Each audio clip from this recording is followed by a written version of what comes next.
Kung isa ka sa nangangarap na magkaroon ng lalagyanan ng ating mga appliances sa kusina natin guys, ito yung maire-recommend ko sa inyo. Yung ating 5-layer folding kitchen storage rack. Kahit ano pwedeng ilagay appliances, mga tools nyo guys. Ayan, 5-layer po ito. Malaki siya guys ha.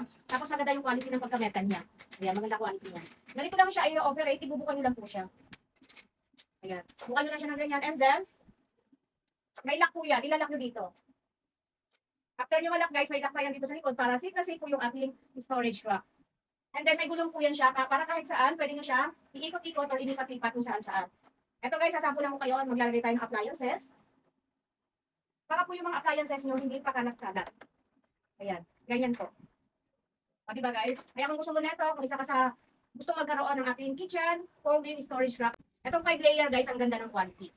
Ayan, ang ganda ng quality. Tamang-tama yung laki niya at marami po kayong mailalagay. Ayan. So ano pang inaantay mo? Kung gusto mo mag-check out neto, mabilis lang ang deliver. Ito po yung kanyang pagtupi, pagtutupiin nyo. Tanggalin nyo lang uli yung lock sa likod. And then yung lock po dito. Tapos iaangat mo po siya dyan. Ayan. Pag naangat na, UUP siya ng ganyan guys. Ang ganda niya. Kaya ano pang inaantay mo? Ipit mo na yung basket natin habang nakasilip ito.